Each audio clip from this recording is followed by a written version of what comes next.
The ANC government has come out with yet another game of economic sanctions to be applied against the white minority in South Africa. This is the news that there will be new BEE rules for regulations on the exporting of agricultural products in South Africa. Now, the details are not actually that important.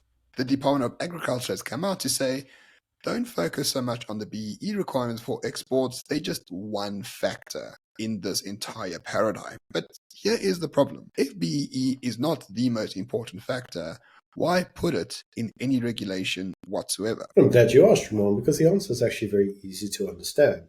Firstly, the reason that BEE is inserted is because what the ANC actually seeks to do is to create a rental class.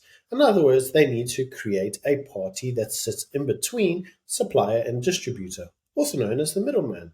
So what you effectively do is you say, well, I can't do fork all. I can't create fork all. I add fork all value.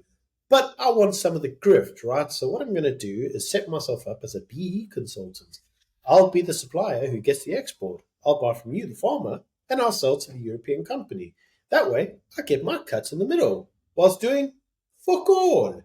Because this is the ANC way. We've seen that as Eskom, we've seen it at Transnet, and we've seen it in a variety of other BE deals across the country, which is why BE, meant to economically improve the black middle class, has done nothing of the sort.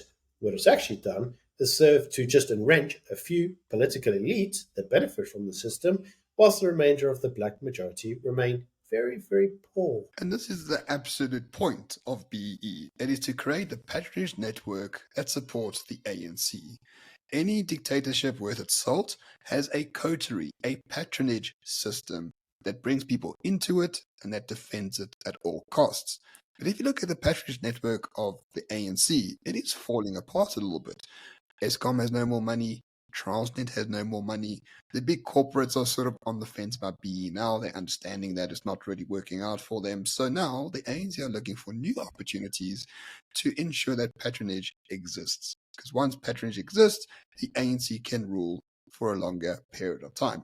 That is the primary reason why BEE is a requirement in a variety of things that are not part of the state. That is number one. Number two, however, if BEE is inserted anywhere, it becomes the primary factor in 3 to 5 years. They con you by saying it's not the primary factor now. Once you accept the con, it becomes the primary factor later on. And by then, you're like a prostitute who has agreed to sleep with someone for $1 million. It's just a question of price, not of principle. So you may look at that and say, well, that's a little bit hyperbolic. Except it's not, because you see, when it comes through to the value chain, what's determined as being valuable is what are you able to actually produce? What are you able to supply? The manufacturers or the producers will always supply and produce in accordance with their skill set. But if you are economically sanctioned through BEE rules that basically say you're only given the right to distribute so long as you meet a certain criteria, then unfortunately those individuals are stuck in the middle of the value chain forever until you get rid of the licensing rules. So you may ask yourself the question, well, what's in it for them? I'm glad you asked. The first is, as we know from many of these cater deals, they do provide kickbacks to the ANC, which helps the ANC pay their staff and all the other dodgy shit that the ANC does. What they also do is that because they're deeply embedded into the system, they are reliant on the system for their paycheck. Destroy the system, destroy their paycheck.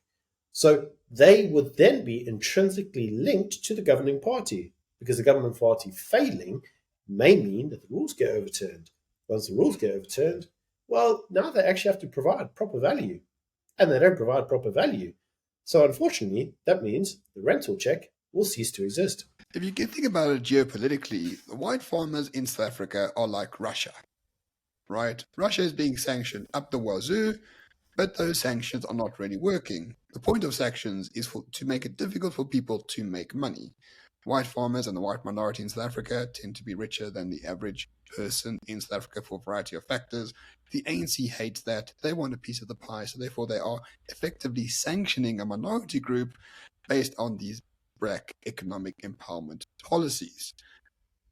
But that sanction is for their benefit, not for the benefit of South Africa in general. They are quite happy to have food security out the window if they can get their piece of the grift. Once you see BEE as economic sanctions against a minority, a lot of it makes more sense. Except one thing is important to note, ladies and gentlemen, and I hear it now in the comments section. Other ANC hate white people. They want to starve white people. They want to drive them into the ocean. I'm here to tell you that they're not. They don't hate white people. They don't want to drive them into the ocean. And they don't want to kill the goose that lays the golden egg. They want white people to thrive. They want white people to become wealthy. Because how else are they going to suck off the teat of the works of the individuals that are creating the value? They need these individuals in the supply chain. They know they pay taxes. They know that they're there to provide a way for them to plug in the patronage network, for them to be able to exploit the patronage network. They need the individuals there to continue. The problem inevitably becomes that whilst they're putting themselves there as a form of extraction from the white minority, the problem is that in the process, the white minority may get fed up. And in many instances, they do.